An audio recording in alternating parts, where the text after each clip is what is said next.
nuo ko reikia pradėti, norint jau žengti į tą kitą levelį? Labai labai geras klausimas, todėl kad iš esmės taip ir yra. Tam, kad tu kažkur tai įžengtum, pirmiausiai tu turi suprasti, kur tu esi.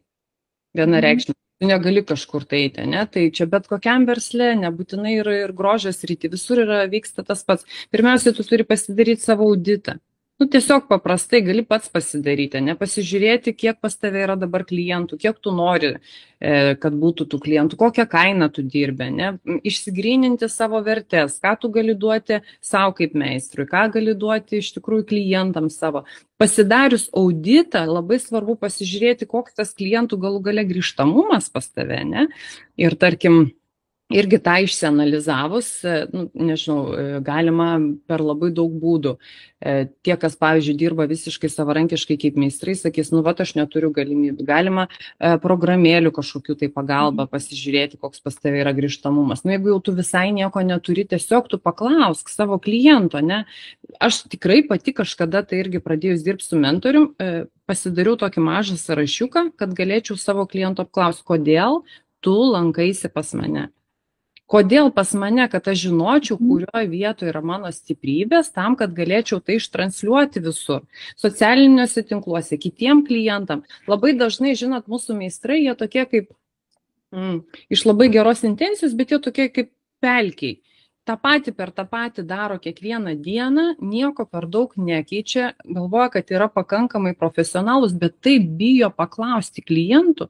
Tokia didžiulė baimė, atrodo, kas, tada užstringa, tada niekaip negali tos kainos pakelti. Ir toksai visą laiką kažkokioj tokioj būsenai, kad kaip tu niekur likti iš to išeiti negali.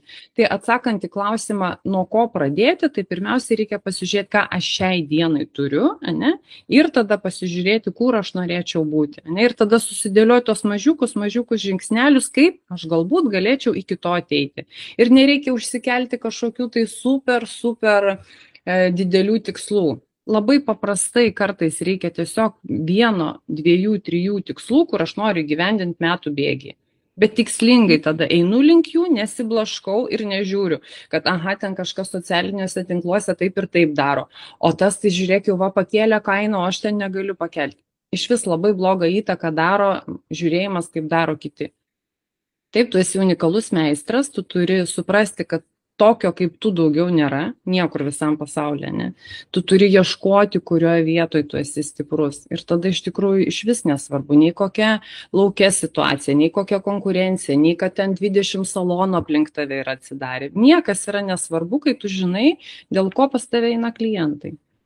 Tai, Renata, sugriaukit tą mitą, kur daug meistrų tiki, kad kažkurie tie sėkmingi meistrai, jie kažkokį gimę su, sidabriniu šaukštu, ar kažkas tokio, ar jie nežinau, ten žino kažkokias stebuklingas formulės, kol kiti tai gali stebėti jų sėkmę ir pavydėti ir galvoti, aš geriau dažau, aš geriau kerpu, bet kodėl jinai turi tiek sekėjų, tiek klientų pas ją pusę metų į priekį neina užsirašyti, tai kur klysta tie, kurie pavydi? Ir iš tikrųjų taip ir yra. Ir Vytautė, man daug metų turint savo salonę, kada daugybė meistrų keitėsi. Ne? Vis tiek per daug metų, 16 metų yra didelis laiko tarpas. Ir aš mačiau, kaip tikrai vieni iš jų atrodytų, kad tikrai gimė su ta aukso karūna. Ir liktai tarytum jiem viskas sekasi. Ir tie, kas neturi tų klientų pakankamai, negali sau leisti kainos pakelti, liktai žiūri į juos ir visą laiką jiem taip ir atrodo, kaip jūs sakote, ne, kad liktai kažkas tai pas juos yra, bet jokių absoliučiai nėra stebuklų. Tas žmogus tiesiog padarė savo namų darbus. Kartais meistras intuityviai juos padaro. Kartais jis neturi jokių žinių, mokslų, tiesiog natūraliai jinai taip moka aptarnauti iš prigimties žmonės, kad pasie klientai tiesiog rašosi. Bet ir jos neapsaugotos nuo tokių paprastų dalykų, kai reikia pakelti kainą. Tikrai patikėkit manim. Ten jau prasideda tiesiog namų darbai, kuriuos turi padaryti ir čia irgi yra didžiulė drama pas meistrus, vienareikšmiškai. Bet jeigu tu, tarkim, ką aš daryčiau dabar galvoju, jeigu man toks klausimas kiltų, ne? Jeigu aš matau, kad šalia kažkur ar socialiniuose tinkluose, ar tam pačiam salone yra meistrai, kuriems sekasi už mane geriau, aš ateičiau ir sakyčiau, klausyk, padėk ir man turėti klientų. Pasakyk, pasidalink, kur yra tavo sėkmės paslaptis. Nes man kaip vadovė iš šono aš galėčiau naktį atsikėlus pasakyti, kad jinai turi todėl ir todėl. Jeigu tu kaip meistras nesupranti tokių elementarių dalykų, dėl ko galbūt jinai pritraukia, nes kiti meistrai iš tikrųjų kaip magnetas, jie žinokit tikrai kaip magnetas pritraukia klientus. Ir ypatingai per pandemiją, kai tikrai gerokai krito klientų srautas, aš vis tiek pas save salone turėjau meistrus, kurie non-stopų dirbo. Ir pas juos net padaugėjo klientų. Tai vadinasi, vis tiek pas juos tiesiog yra išpildyti tam tikri, 5, tarkim, punktai, dėl kurių klientai pas tave ateina. Nueikit ir paklauskit pas tokius žmonės. Klausti negėda.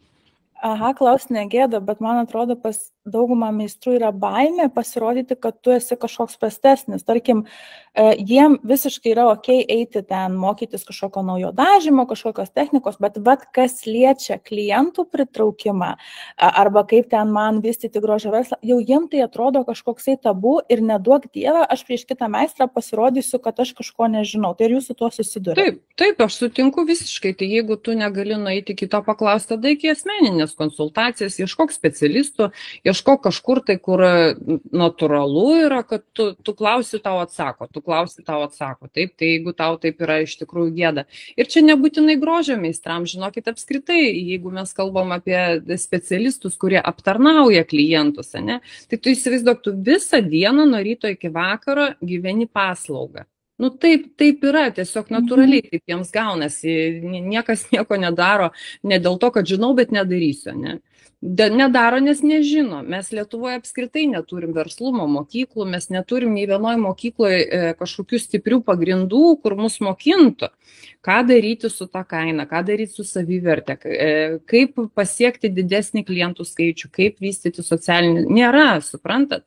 Ir tada gaunasi, kad kiekvienas intuityviai kažkur vieną paklausė, kažkokį kursą, kažkur kitą paklausė, kažkokią susirinko kratinį kažkokios informacijos. Bet kuo daugiau klausai, kartais priešingas būna efektas, kad tu nežinai vis tiek iki galo, kaip daryti, ne? Ir žmonės pasimeta, ir tada galvoja vis tiek atrodo ir tą noriu pakeisti, ir tą noriu pakeisti, ir nepasikeičia. Ir tada, kai tu darai ir tau nesidaro, tada ir atsiranda tas toksai nepilnavertiškumo jausmas, kad geriau aš visai nieko nedarysiu, neklausiu, yra kaip yra ir taip praslysiu. Tai iš tikrųjų ir prašyti negėda, ir klausti negėda, jeigu jau tikrai susidūrėt su situacija, kad norit išeiti iš to kažkokio tai užstrigusios vietos. Visada yra žmonių, kurie padės. Tikrai vienareikšmiškai, reikia tik tai klausti. Mane labai įkvėpė vienas pavyzdys, kai aš kalbinau podcast'ui vieną garsiausių, sakyčiau, Lietuvos nagų meistrų, kuri ir mokymus veda.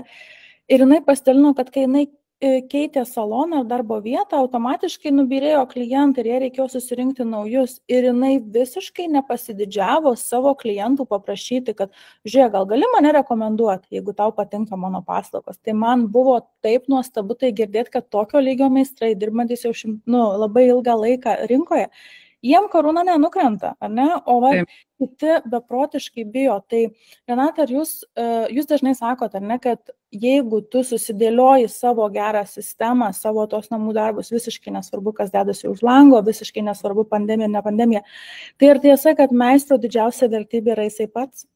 Vienareikšmiškai. Supranti, daugiau mes realiai, jeigu mes esame meistrai, mes nieko daugiau neturime, mes turim tik save. Tu tik į save investuodamas gali didinti savo potencialą. Kaip kitaip? Dėl ko ta meistrė nepasididžiavo kitų paklausti? Dėl to, kad jinai turi pakankamai verslumo ir suvokimo, kad tai jos darbas nėra tik tai sėdėjimas ir dildinimas. Vadinasi vis tiek, o kraustantis į kitą vietą yra visiškai natūralu pamesti klientus. Bet žinot, paradoksas tame, kad būtent tokie meistrai, jie labai greitai susirenka, nepaisant to, kad jie, pavyzdžiui, moteris išeina į dekretą. Kada tu turi tą potencialą, kai tu supranti savo vertę, po kelis kartus išeina į dekretą, grįžta pilna klientų, keičia darbo vietą, grįžta klientai, po kurio laiko vis tiek visi susirenka, ne? Jeigu tu ten, tarkim, pakėlei kainą, kažkiek prabirėjo, vėl susirenka. Va čia yra potencialas, va čia yra kaip nežinau, didžiulis pamatas tavyje, kur nesvarbu, iš vis absoliučiai nesvarbu, kas vyksta, tu visada laikinai gali susviruoti, ne, kažkas gali atsitikti tavo gyvenime.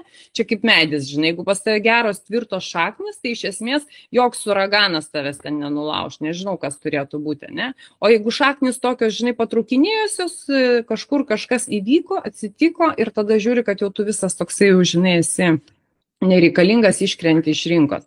Tai potencialą 100% mes turim tik tai save.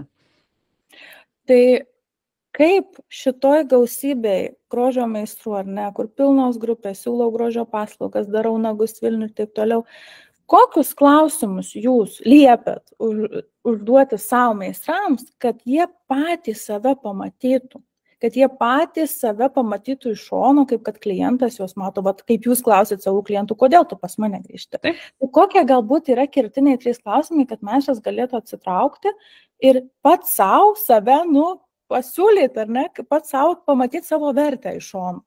Tai pačiame klausime, Vytautė, jau tas kaip išsiskirti yra atsakymas. Iš esmės išsiskirti. Tiesiog reikia iš visos masės išsiskirti. Kaip tą padaryti, tai yra kiekvienas savo turi. Vėlgi, jeigu aš turiu savyje potencialą, aš turiu jo ieškoti. Kas pas manyje yra tas, kuo aš išsiskirsiu. Kažkam tai yra charizma. Patikėkit manim, kiek yra tokių meistrų, kurie visiškai nepaiso jokių klientų aptarnavimo serviso, standartų, jie turi charizmą, pas juos yra pilni užrašymai. Kitas jos neturi ir jeigu jis nepaisys klientų aptarnavimo serviso, jis iš vis niekada neturės klientų. Kažkas galbūt neturi nei charizmos, nei kliento aptarnavimo, bet jisai turi nerealų rūpestingumą klientais. Ir jisai taip rūpinasi, kiekvieną kartą paklausė, kiekvieną kartą apšokinės ant tave, žinai, nuo iki. Ir tai ir yra tai, ką aš noriu turėti savie, ką aš atrandu, ne? Tai grįžtant prie klausimo, kokie namų darbai, tai vadovo ir meistro namų darbai šiek tiek skiriasi, bet vis tiek tai būtų apie tą patį. Duodu tokį namų darbą, patį pirmą. Visą laiką pačioje pirmoje mentorystės sesijoje, tai yra tiesiog sakau, tu pasiimk popieriaus lapą, ne, ir po mūsų susitikimo maždaug savaitės bėgė, tikrai ne per vieną dieną, ne per 2, ne, bet vieną dieną atsisėdi, antrą dieną, nes tavo smegenis turi pagauti kryptį, ne, pagal visą neurolingvistinį programavimą mums reikia laiko suprasti kažką kitokio, ne. Taip, ir tada tu, sakau, turi susirašyti kokius pagrindinius dalykus, ne? Vat ką tau daryti labiausiai patinka, kokius atsiliepimus tu daugiausiai gauni, kokias tavo paslaugas daugiausiai rekomenduoja, ne? Nežinau, tos pačius socialinius tinklus palietus, kokius tu dedi postus, į kurios daugiausiai sureaguoja žmonės. Va tokiu būdu tu tiesiog pagauni uodegytę siūlo, ne? Ir tą uodegytę tu išsitrauki ir galvoji, tai va, čia aš apie mane, kam meistrui daryti daugybę kažkokių paslaugų, jeigu tu gali daryti tik tai tas, iš kurių pas tave ateina daugiausiai klientų. Tik tai tas, iš kurių tu, nežinau, gali aptarnauti 14 klientų per dieną ir tu nepavargsti.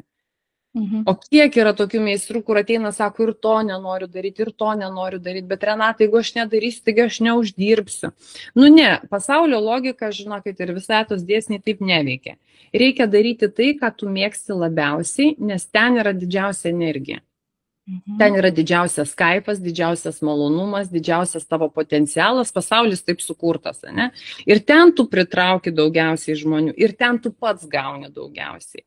O nuo tų paslaugų, kurias tu darai taip, reikia daryti, nes reikia, ir darai taip sausau, tai tikimybė, kad ten pas tave ateis kažkokie tai žmonės, yra labai maža. Tai vat, o kas ieško, tas randa. Tai tikrai tokius namų darbus visiems klausantiem labai labai linkiu pasidaryti. Nes tikriausiai tie meistrai, kurie jie nenori nieko keisti, bet tikisi kažkokio stebuklo iš kažko, kokias jie daro klaidas, ko jie grėbėsi, prisiperka, nežinau, konsultacijų ar kažko ir paskui vis tiek pyksta, kad niekas nevyks. Oi, ne, konsultacija, jau žinokit, yra toks dalykas, kai reikia jam labai subręsti. Dažniausiai tai aš per daug metų jau pamačiau, kad dauguma nežino net ko jie nežino. Nu, va taip skamba labai paradoksaliai, bet iš esmės, ne, kada žmogus, va, tarkim, apskritai viskas vyksta gerai, klientų yra, nu, pas mus vis tiek nepaslaptis, Lietuvoje visi beveik nuomojasi kėdės didžioji dauguma, ne, ta nuomos kaina sąlyginai, nu, jinai yra labai labai maža, palyginus, kiek tu gali klientų aptarnauti, nu, žiūrėkit, realiai per vieną dieną tu nuomą gali surinkti, ne. Nu, tai ko tau labai pergyventi, ten kitą dieną nesurinkai, ten kitą pusę surinkai. Ir kol yra tokia pakankama komforto zona, tu nelabai stipriai kažko tau reikia. Iš esmės, ne? Nu, gal būtų gerai pakelti kainą, bet ir tai nėra taip blogai, ne? Tai šioj situacijai savininkai iš tikrųjų daugiau kankinasi ir jie daugiausiai ateina į konsultacijas. O meistrui tam, kuriam iš tikrųjų daug turiu ir meistrų, kurie dirba, tai jie jau tikrai subrendę, tam, kad jau taip jau, nu, tau priverda. Ir tai dažniausiai tai būna tokios, jau kai tau apskritai visos gyvenimiškos situacijos sukrenta į krūvą ir tada tu, pavyzdžiui, tikrai keiti vietą arba keiti miestą, arba tikrai tau reikia, supranti, didesnio dėl kažkokių tai priežasčių klientų kiekio, ne, tai dažniausiai vat, ir kreipiasi, kada klientų reikia daugiau. Tai toks vat, jau tada yra brandos požymis, kada tu tikrai ieškai savo asmeniškai. Ne ten 100 milijonų tūkstančių informacijos, kuri yra mūsų informaciniam lauke, o jos tikrai yra daug. Ir su jie irgi galima draugauti, jeigu tu žinai, kaip atsirinkti. Bet tas didelis informacijos kiekis dažniausiai padaro vieną blogą dalyką, kad meistras pradeda labai stipriai blaškytis. Jis vieną dieną tą daro, kitą dieną tą, trečią tą. Ir viską bando, ne, liktai galvo, nu va dabar šitai padarysiu, ne. Ir iš esmės, kai tu tiek daug blaškaisi, tu nei vienoj srity neateini į gerą rezultatą. Ir tada, kai tu į jį neateini, tu vėlgi kaip ir nekaifuoji pats nuo savęs, nes ką, aš kaip ir niekas nepasikeitė pas mane. Tai labai svarbu visgi neužsikelti savo kažkokių labai labai didelių tikslų, bet pasimti, kad ir vieną, ką aš noriu pakeisti savo gyvenime ir pabandyti su tuo vienu tikslu visgi kryptingai ateiti į rezultatą ir galvoti, aha, va, žiūrėk, čia jau aš gerai padariau, ne? Ir meistrui iš tikrųjų dirbančiam su klientais, man atrodo, yra labai labai svarbu kaifuoti, va, pačiam nuo savęs, ne? Kad tau faina, kad tau sekasi, kad tu toks esi sėkmingas, ne?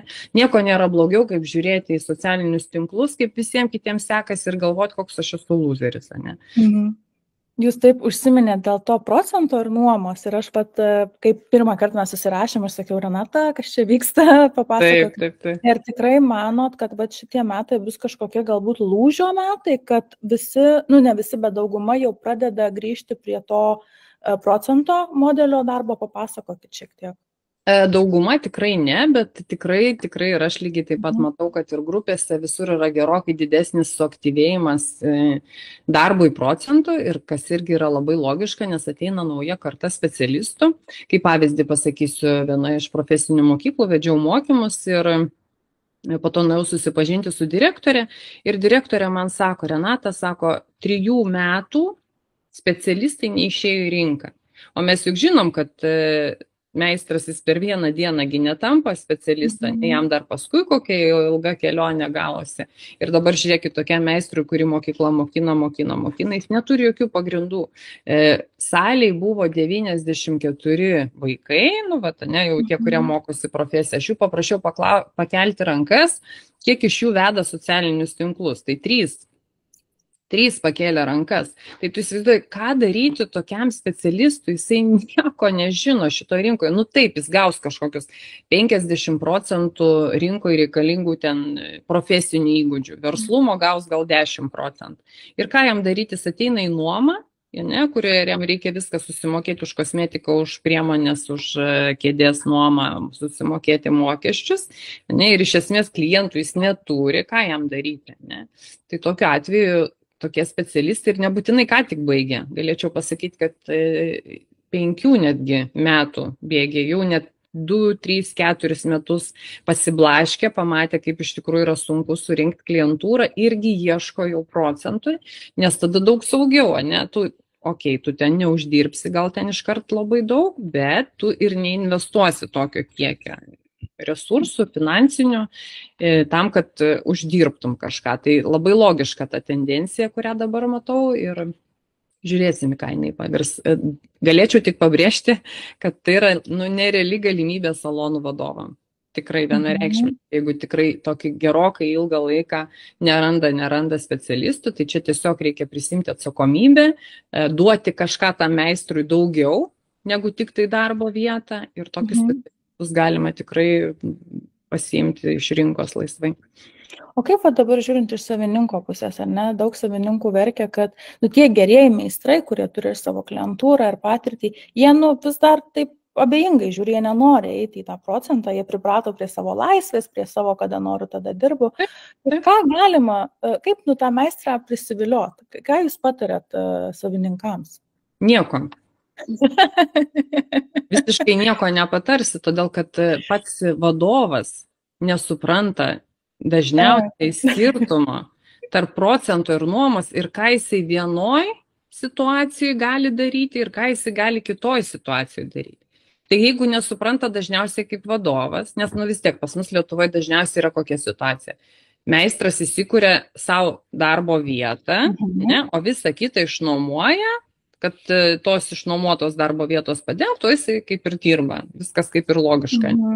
Tai jeigu tokia, nesakau, kad visi, bet didesnė dalis tokių yra salonų, tai jeigu taip jau ėjo tokia tendencija, tie, kurie iš tikrųjų turi procentinį darbo, reiškia, variantą, tai jie vis tiek supranta, kad tai yra mano atsakomybė, kad aš turiu pritraukti jiems žmonės, kad jie turėtų klientų, kad aš aprūpinčiau jos medžiagom kažkokiom, tai kad padėčiau galų gale, jeigu reikia dalį kažkokių mokesčių sumokėti, tai eina partnerystė. Kas yra procentas? Tai kaip, nežinau, nuvažiuotumėte į registrų centrą ir nusipirktumėte įmonę, kur akcijos būtų, ne? Tai kas yra akcijos? 50, tarkim, procentų mano, 50 procentų tavo, vadinasi, mes partneriai. Vadinasi, partneriai, reiškia, aš darau savo indėlį kažkokį tai didelį ir tu darai savo indėlį. Mes abudu pasidalinam ir abudu mėgaujamės rezultatų. Tai yra visiškai kardinaliai kitas modelis negu kad su nuoma. Nes nuomui tikrai nieko negali daryti. Ir atsakant į klausimą, kaip priversti, tai niekur ir nepriversi niekada. Meistras iš esmės gali keisti savo darbo modelį tik tada, kai jisai jaučia, kad jam tai bus kažkas tai naudinga. Nenaudinga finansiškai, naudinga laiko. Laisvė irgi yra didelis laiko resursas iš tikrųjų ir reikalingas, kad jis turės daugiau klientų, kad jisai galės kažkokius tai darbus pasidalinti, ir vis tiek jis turės rezultatą. Tai kaip tu tą meistrą priversi pakeisti, kada pats vadovas net negali ištransliuoti dažnai labai. Nes apskritai išnuomos į procentą salono tai iš vis turbūt neįmanoma pakeisti. Čia turi vadovas tokį gerą turėti kapitalą savo smegenyse, kad jisai suprastų didžiulį savo asmeniškai potencialą, kurį jisai gali daryti, ugdydamas žmonės, padėdamas jiems šalia. Tai dažniausiai vėlgi tie visi vadovai yra meistrai ir jų mąstymo ir yra tas apsiribojimas, kad ir tai yra labai gerai. Tai yra, aišku, čia tikrai ne kiekvienas saloną atidaryti gali. Ir netgi su nuoma ne kiekvienas gali atidaryti, Bet ką noriu pasakyti, kad tiesiog vadovai, kurie galbūt žiūri šį įrašą, neapsiribotų, kad tai yra kažkokie tai visiškai neįmanomi dalykai, Viską įmanoma pakeisti ir daryti, bet tiesiog viskam reikia žinoti tikslių žingsnelių sistemą. Kai tu žinai, tada nesiblaškai. Bet sunku, tikrai sunku. Ir dabar mes jau esam vasario pabaigoje, tai artėja tas visų laukiamas laikas mokesčių deklaravimas. Ir po mokesčių deklaravimo, ypač galbūt tie, kurie dirba, nuomojasi kėdės ar ne ant savęs dirba, tikrai, kai susimokės tą gabalą mokesčių, susimastys, kad gal aš čia per pigiai dirbu ir per daug man čia kainuoja. Tai užbėgant įvykiam už akių, Renata, tai kaip iškomunikuoti tiems klientams, kad aš dabar kelsiu kainas, kad, žodžiu, aš čia gerai dirbu, mane vertinkit ir mokėkite daugiau. Tai čia vėl, bet tautė palėtėt kaip tik tą temą, kad kažkas įvyks, ir tai bus kažkoks tai kažkam, tai ne visiems, bet postumis galbūt keis. Ir lygiai tas pats buvo, kai infliacija prasidėjo didelė. Lygiai taip pat nebuvo didesnio turbūt, nežinau, visur socialiniuose tinkluose poreikio ir aš pati kiek ir balsavimus dariau, kad kaip pakelti kainą. Ir kaip pavyzdį pasakysiu, paskutinę turėjau 3 susitikimų mentorystę, kur moteris Atėjo su užklausa, kad jinai negali pakelti kainos. Ir įsivaizduokit, mes tik tai po 3,5 mėnesių darbo jinai tą sugebėjo padaryti. Tai tik tai parodo, kiek daug pas meistrą yra baimių, įsitikinimų, blokų, kurios tu sudės. Nes tu nematai pasaulio plačiai. Tu nematai savo salono plačiai, tu nematai savo darbo, savo klientų plačiai, tu matai viską va, tik iš dėžutės savo matymo lauko, ne? Ir tada, kai tu pradedi pergyventi, kad iš karto kokį meistrai mato savo akise rezultatą, kad aš dabar, reiškia, nu gerai, va, padariau deklaravimą, man dabar, reiškia, reikia kelti, viskas jau paskaičiavo kažką ten preliminariai, nu tikrai čia jau neįmanoma, reikia kelti kainą, ne? Ir vien iš tos minties, man kaip meistrai sako, man jau susuka vidurius, sako, man jau bloga vien nuo minties, kad aš, sakau, ko tu daugiausiai bijai? Nu tai ko meistras daugiausiai bijo? Jisai bijo prarasti klientus. Numeris 1, tada jisai, kadangi nežino, kaip tos naujus susirinkti, tai jisai galvoja, tai ką aš dabar sėdėsiu be darbo. Ir vien tas faktas meistrui, bet kad jisai dabar bus, pavyzdžiui, be darbo, jisai save tiek priglumina tais va, tom baisybėm, tais įsitikinimai. Ir iš tikrųjų šituos dalykus labai lengva pakeisti, galvoju, ką aš daryčiau, ne? Tarkim, net nežinau, neturiu galimybės dabar atidirbti šito procesą. Tikrai savo rate kažkur tai raščiau kažkokių žmonių, ne, kurie tai yra padarę. Sakyčiau, pasidalink, koks buvo procesas, kad aš vėlgi nesėdėčiau savo rėmose kažkokiuose, o pažiūrėčiau, kaip buvo. Tai tiem meistram galiu pasakyti, kurie jau yra gyvenime, pavyzdžiui, 1 ar 2 kartus pakėlė kainą ir kai pamatė, kad niekas ten neatkrenta, jokių žmonių ten nepabėga, per kažkurį tai laikotarpį, gal jeigu tu ir pasėdėsi, nu, reikia labai žinoti, kuriuo momentu kelti kainą, kaip ją teisingai, aišku, pakelti, bet iš esmės, kai jie jau mato, kad nieko ten neatsitiko baisaus, jie jau nebijo. Bet jeigu tu ten, nežinau, man vienas sako, Renata, aš 5 metus nei karto nepakėliau kainos. Aš nesuprantu, kaip taip įmanoma. Nu ir skaudu žiūrėti, labai labai skauda iš tikrųjų žiūrėti tokius meistrus. Tai aš galvoju, nei viena įmonė, kuri mums, pavyzdžiui, ten, nežinau, kas 2 dieną kelia kainas, niekas nedaro dramos. Atsiunčia tau laišką, dabar bus tokie tarifai, ne? Dabar bus tiek ir viskas, ir tu moki tiek, kiek yra.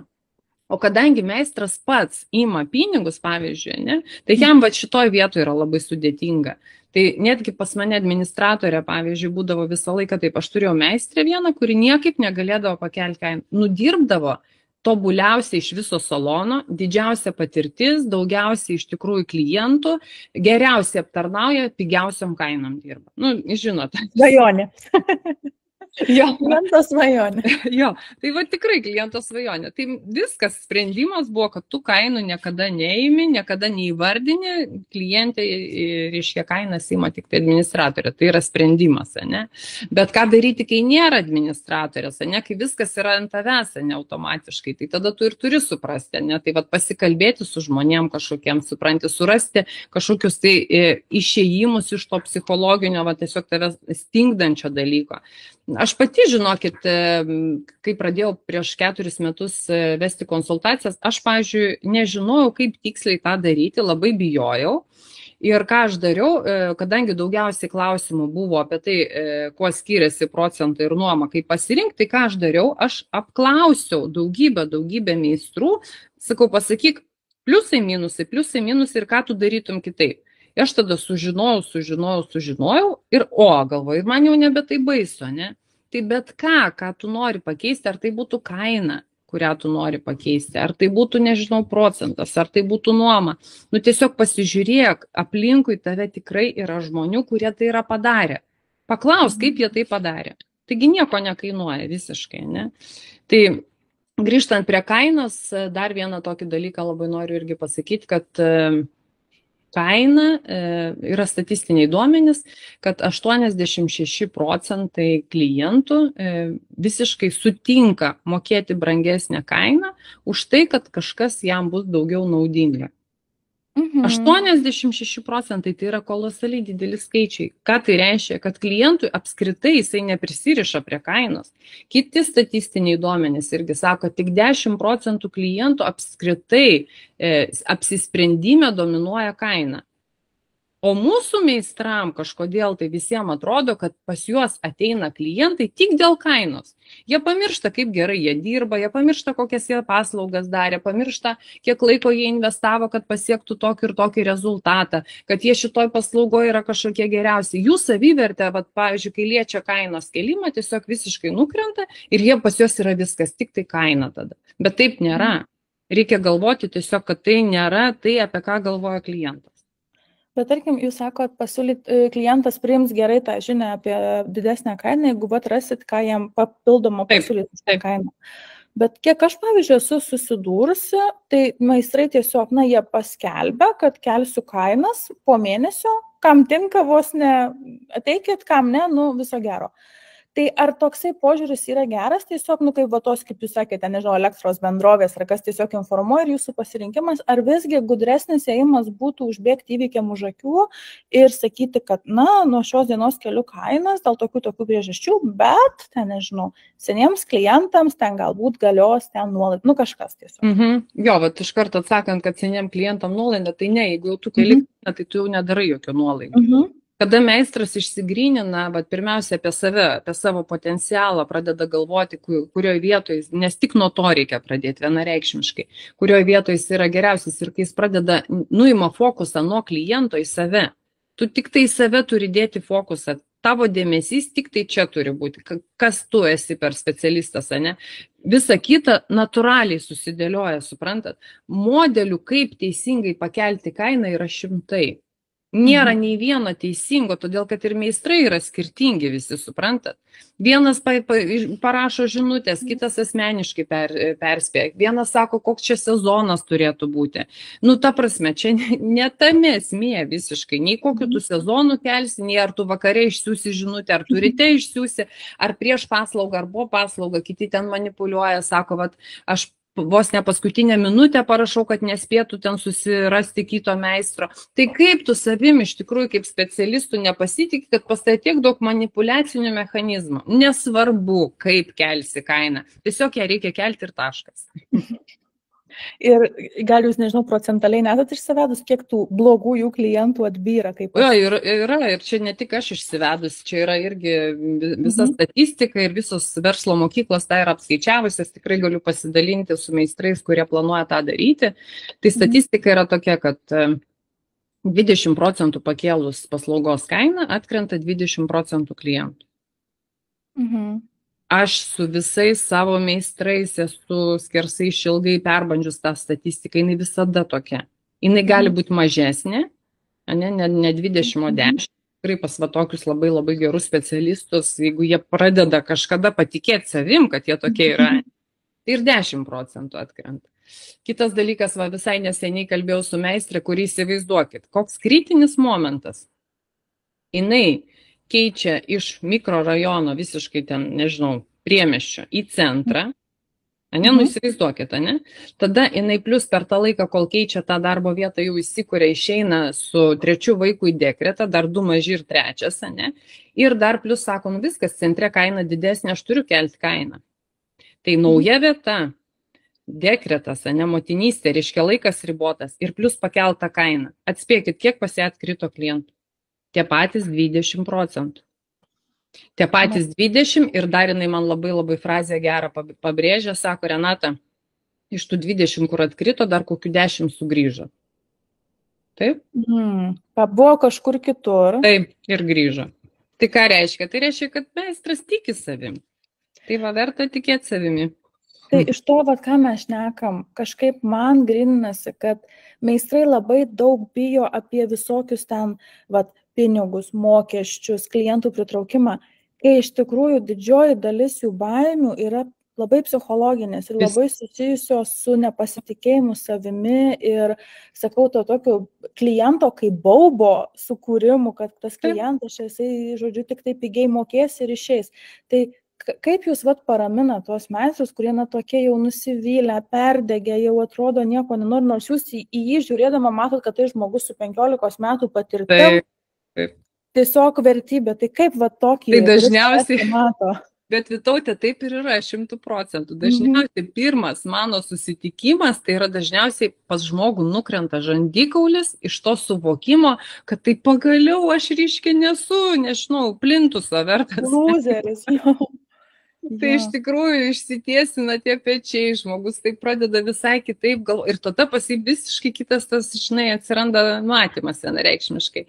Bet supranti, tai irgi yra vienas 4 metus dirbdamas, ne, taip gali jaustis, kitas 24 metus dirbdamas gali jaustis. Ir čia netgi nepasakyčiau vėlgi, kad tai yra konkrečiai ir grožio meistrai. Visi mes žmonės tokie esam, kad iš esmės visą laiką fokusuojamės kiekvienos dienos darbą ir nepakalbant su kitu žmogum, ne, arba su kitu kažkokiu specialistu, ar geru draugu, ar galų gale galbūt geras vadovas yra šalia, kur ateiti ir pasikalbėti, ne, kame tu dabar verdi. Kas tau dabar yra sunku. Tai iš tikrųjų ir neįmanoma išeiti iš tos būsenos, nes visą laiką atrodo, kad tada viskas, žinai, bus blogai, kad ir kokį padarysiu pokytį, bus blogai. Pokyčiai gazdina, nes tu nežinai, kur tu ateisi po tų pokyčių. Galvo, o gal bus blogiau negu dabar, ne? Ir tada stabdai save.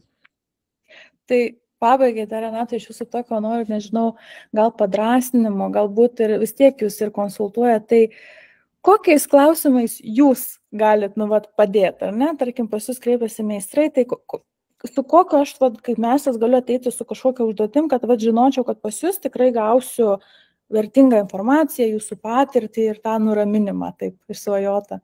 Tai 2 dalykai turbūt pagrindiniai, kurie matau, kad tikrai daug galima spręsti ir kiekvienos situacija yra skirtinga, bet šiai dienai turbūt vis tiek išlieka klientai, ne, ir tas poreikis daugiau turėti klientų ir visgi kaip pakelti paslaugos kainą. Aš nežinau, šita tema turbūt 4 metus jinai, aš nežinau, ar dėl to, kad aš kažkada joje pati buvau gerokai užstrigus, galbūt dėl to toksai didžiulis srautas, nes aš ir pati būdama meistrė daug kartų susidūriau su tuo paslaugos kėlimu, pati turbūt turėjau iš to visiško dugno kažkokio tai susilipdyti, ne, ir matyti atsirado struktūra. Tai šitie 2 pagrindiniai dalykai ir išlieka, kad kaip prisitraukti daugiau klientų ir kaip tik kovo 8 mokymus darysiu. Ir tada kaip pasikelti paslaugos kainą. Jeigu jau matot, kad pasikalbėjot, paieškojot, pasprendėt, ir vis tiek grįžot vėl tą patį tašką, tada tikrai reikia žmogaus, su kuriuo jūs tiesiog susidarysit planą ir to plano tikslus žingsniai neleidžia blaškytis ir tu tiksliai ir aiškiai ateini ten, kur tu nori. Tai žodžiu, temų pakalbėti dar ilgai turėsim, Renata, tai tikrai dar susėsim, nes ta grožio rinka taip greitai keičiasi ir atrodo, kad ir kaip tą pulsą laikai, bet kartais paima ir wow, kažkas naujo. Tai labai jums ačiū, kad radot laiko mums ir manau tikrai mūsų šitas įrašas galbūt, jei ne nuramins, tai bent gal iškels kažkokių minčių meistram, ar ne, kad nes čia jau yra pirmas žingsnis to pamastymo, kad man nepatinka, kaip aš gyvenu, man nepatinka, kaip aš dirbu, tai gal kažką, kitaip gal to vieno kliento išdrįsiu paklausti, kodėl tu pas mane ateini. Čia būtų didelis dalykas, ar ne? Taip, ir mano paskutinė žinutė turbūt ir būtų pagrindinė, kad iš tikrųjų meistrai dėtų patį pagrindinį dėmesio aspektą ne į kažkokias tai aplinkybės, o pradėtų nuo savęs. Nes tada šitoj situacijai tu visą laiką išliksi stiprus ir stabilus, tau nereikės kažkokių tai programėlių stebuklingų, kurios tau atveda klientus, nereikės kažkokių tai ten super reklamos išteklių ar ten išmokti šokti, nežinau, socialiniuose tinkluose, dar kažką, visą kito tau nebereikės, nes tu turi stiprybę savyje, ne? Tai pabaigsiu su tą mintim, kad ieškokit stiprybės tik tai savyje. Ačiū Jums, Renata, tokia graži mintis ir žiūri prasigiedrino. Taip sutapo, tai gražios Jums dienos ir tikrai iki kito susitikimo, tikrai susirašysim jo. Iki. Iki, Vytautė.